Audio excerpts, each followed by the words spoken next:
737 Jewelry Boutique, and I'm Mexican American. Hi, my name is Brittany. I'm 18 years old and I am Mexican. Hi, my name is Chloe. I'm 18 years old and I'm Cuban. Hi, my name is Soumya. I'm 19 years old and I'm South Indian. Hello, my name is Salma Solis. I'm 17 years old and I'm Mexican American. My name is Samantha Gill. I'm 18 years old and I am Mexican American. Colorism is prejudice or discrimination against certain individuals with a certain skin color, typically among the same race or ethnic group. My first encounter with colorism was when I was 9 months old. I would tell my mom that I was ugly and prieta. Prieta is a word that lots of people in the Latina community use to describe someone who is dark skinned. That kind of makes you realize that in our community, being dark is something bad. And of course, everyone has their opinions, right? But the fact that that person used my skin color against me kind of wanted to bring me down. For darker skinned people, they are considered more poor, and they're considered, they use the term like ghetto. So morena, it's also correlated with prieta. Although it is a way to call them out because of their skin color, it does make someone feel very different and like an outcast. Well, before discovering this topic and going more in depth about it, I often assimilated with that it only affects people of darker skin tones. It goes far beyond that actually, and I realized that colorism connects racial inequality, racial injustice, racial classification, and also it's white supremacist ideology. It's basically a set of beliefs, practices, and sometimes policies that favor even sometimes Northwest Europeans to believe that they are superior, more intelligent, and more beautiful. And often a common practice for them to mejorar la raza. So they would implement a lot of white techniques so that we would lose our natural features, so we wouldn't identify as what we are now. Afro-Latina, Hispanic. The idea of simply being dark was just wrong. At the end of the day, skin color does not define you or your value. It just defines who you present yourselves as a character. In the Indian community, there is a lightening product called Fair and Lovely. I've been taught to use Fair and Lovely growing up. That was my morning routine. Fair and Lovely basically is South Asia's foundation. So they would use this as foundation, put it all over their face, and it basically gave you a white cast over your face and essentially making you a lighter skin color. So growing up, my mom would tell me to put this on my face. She didn't really know what it was doing. She thought that it was just normal. Like, she did that growing up, so she passed it on over to me. They advertise themselves like, if you use this product, you're gonna have the confidence to do whatever you can. They use little girls, like their mom will put this on this little girl's face, and then the mom will be like, oh, like you can do anything. You should embrace the skin that you already have. I love my skin. I'm in the entertainment industry. I sing, dance, and model. When we have casting calls for anything and they ask for a Latina, I'm usually like looked over as they want somebody who's like lighter skin or longer hair, straight, wavy. It's just, it's really hard, honestly. You get passed over. They want somebody who speaks Spanish and everything. I do all of that, but I'm Cuban. My family, my mom is from Cuba. She was born there. My dad is from there. And that we speak Spanish, we eat the food, but there's a stereotypical look for Latinas that I just don't fit. Third grade, I was in like a bilingual class. We had like an elementary school, and everybody was lighter skinned, and it's like the first day of school, everybody's like, what are you doing here? And everybody's confused, and I'm just being me. They just don't consider me part of that community. You're able to give yourself that identity and being able to know who you really are and where you come from and the history of your family and how you can represent them today. The way it's portrayed in the media, it hurts you emotionally and mentally. I have always been so insecure about my skin color since I was little. Watching the TV, seeing all these celebrities, you know, they're so beautiful, and it's like, I want to look like them, right? I want to be there, I want to do that. but I never saw someone who I identify with. They were all light-skinned. Yes, they were Latinas. They're always gonna be choosing the ones with European features. Love who you are and don't let anyone tell you like you should be whiter. You will feel more pretty and you'll be able to love yourself more. No, I can love myself for who I am, my skin color, and I'm proud from where I come from and who I am. And Well, my first experience with colorism was when I was a little girl.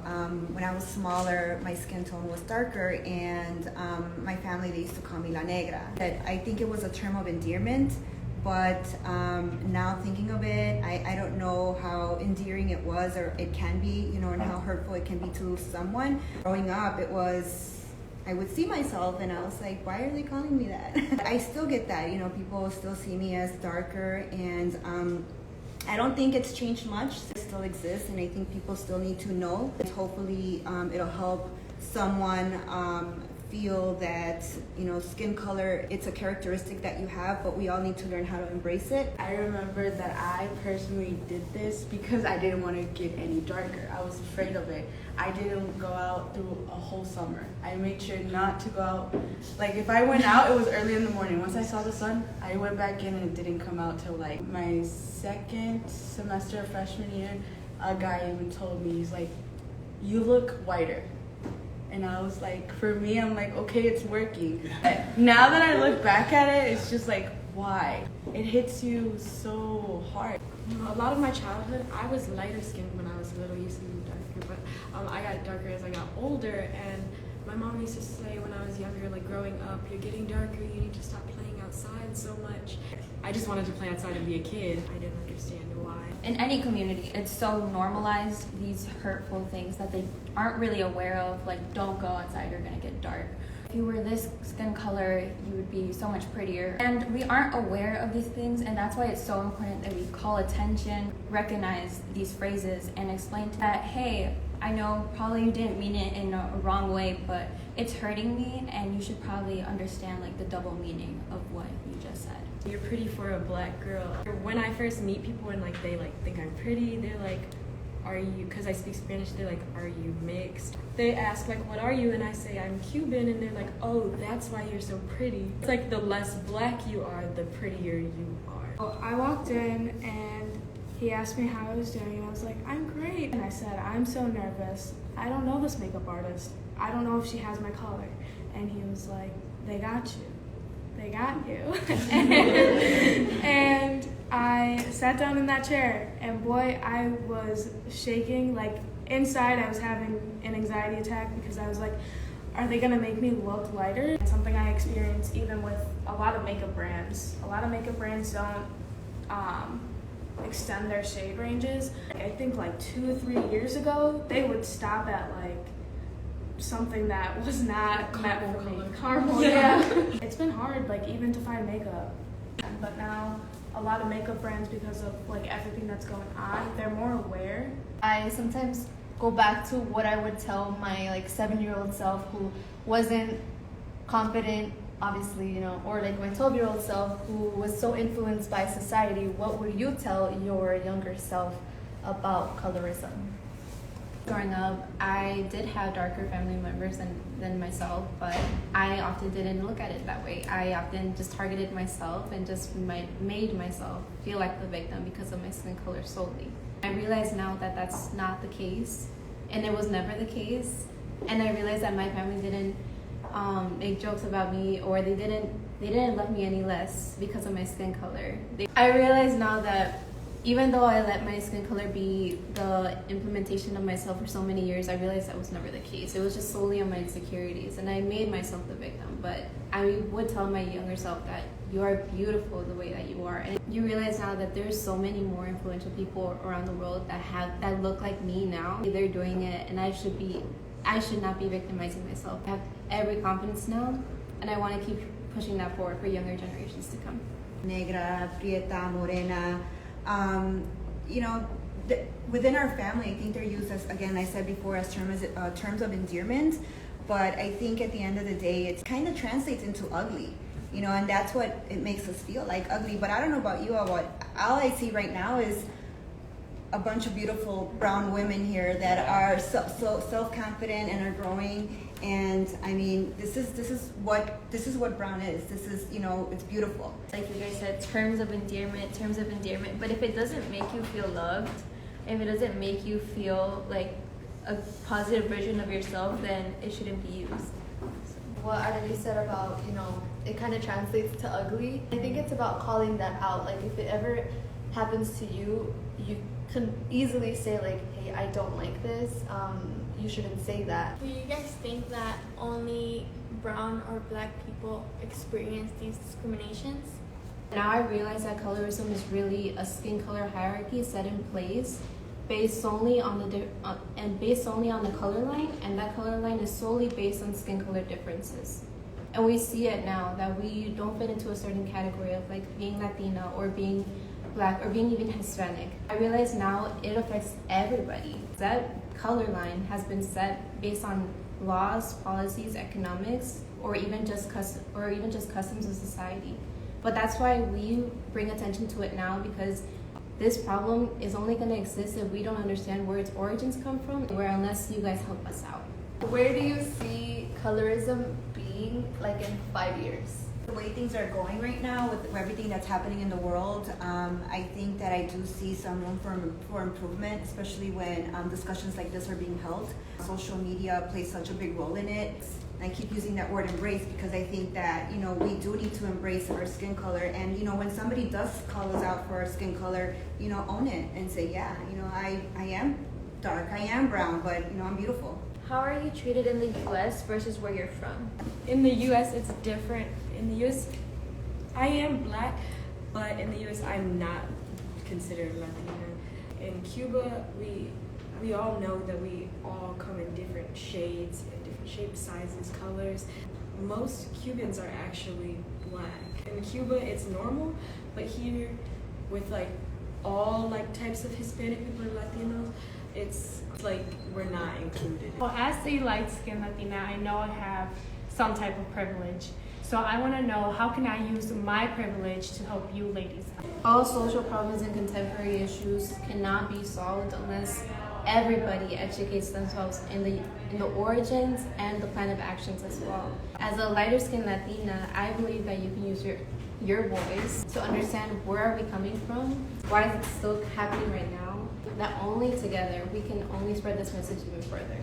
Listen to other people's experiences and truly understand what they go through. And it's really important that we listen and try to understand it, because that's the only way that we're gonna see change in our world. A lot of people, if they don't see it or if they haven't experienced it, it doesn't exist to them.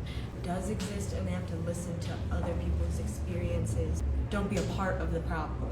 Do you guys have any friendships that you've been viewed differently, or like maybe the family doesn't agree with it in any way? Most of my friends are also like Afro-Latinas or just black. I feel like it's because like growing up, like as a child, you're usually like surrounded by people who look like you. And for me, it was just hard because I didn't feel accepted in one community, so I would go to the other community because I feel a part of both of them, but it's almost like you have to choose. I'm Mexican-Italian, so I lighter side of Mexican, and when I go to Mexico, they call me la güera, la gringa. I've always felt like I don't like my skin color. I've always wanted to go to the beach and like get tan so I can be like my cousins and like not stick out as much, because I don't fit in with my community, and having people call me whitewashed and stuff like that. As a society, we're trying to bring up the darker community, but we also have like the different ethnicity being lighter. Like, how do you guys feel when we try to speak out while you're speaking out as well? The history with colorism and the darker skin community, how they've always been put down, and when people call you like gringa, they feel that you're higher up on the hierarchy, that they're trying to bring you down, not that you are already down. It's good for you to also speak out like, oh, things that you go through, but also not forget like lighter skin, you're already ahead of the game. Definitely good that you also call out things that as much as we can call out people of lighter skin. Light colored people have to go through it too. That's what colorism is about. And I think if we're trying to, like you said, comparing the two like communities, I think that by maybe the like darker skinned people being like, oh no, like you don't go through it, that's like the darker skinned people even worsening colorism. We shouldn't judge their experience, because by us doing that, we're just, you know, diminishing what we're trying to fight.